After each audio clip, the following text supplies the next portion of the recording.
സകൃതകൃതാവായ നാട്ടുകാരെ ശ്രദ്ധിക്കുക, കലാപരിപാടികൾ തുടങ്ങാൻ ആരംഭിക്കാൻ. വീട്ടിൽ കേറ്റാൻ കൊള്ളാത്തതെന്ന് പറയാൻ നിങ്ങൾക്ക് എന്ത് അധികാരമുണ്ട്? ഇതിനാണ് അവനവൻ പാരാന്ന് പറയുന്നത്. ഞാൻ എന്റെ വീട്ടിൽ കയറ്റുമല്ലോ അവര്. എങ്ങനെ ചെയ്തു?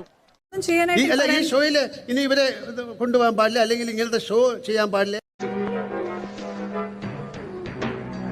ഇത്രയും ബുദ്ധിമുട്ടിയിട്ട് എന്തിനാണ് അവിടെ നിൽക്കുന്നത്? ഇത്രയും കഷ്ടപ്പെട്ടിട്ട്, ഇത്രയും ട്രോമ. വല്ലാത്ത തലവേദന, ഞാനൊന്ന് കിടക്കട്ടെ. ലക്ഷ്മി പറഞ്ഞ കാര്യം ശരിയാണെന്ന് തോന്നുന്ന ഒരാളുണ്ടെങ്കിൽ കൈവെക്കൂ.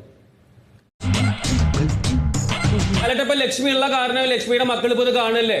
ഇത്ര ബുദ്ധിമുട്ടി കൂടെ വരണോ? മക്കളെ സേഫ് ആക്കി കൂടെ? അപ്പൊ ഇറങ്ങിപ്പോക്കോളൂ, ഷോയിൽ നിന്ന് ഇറങ്ങിപ്പോക്കോളൂ. അവിടെ നിൽക്കാൻ സാധ്യതയില്ല. ഞാൻ പോവൂല. നിന്നോട് പോകാനല്ലേ പറഞ്ഞത്?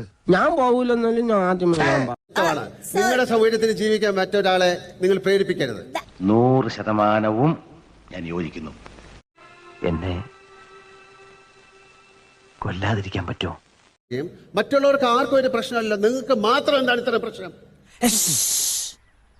ഇപ്പോ ഈ ഭൂമി പിളർന്ന് താഴ്ന്നു പോയിരുന്നെങ്കിൽ എന്ന് നിങ്ങൾ ആഗ്രഹിക്കുന്നു അല്ലേ? എനിക്ക് അക്സെപ്റ്റ് ചെയ്യാനല്ല ബുദ്ധിമുട്ട്, എനിക്കിത് നോർമലൈസ് ചെയ്യുന്നതിലാണ് ബുദ്ധിമുട്ട്.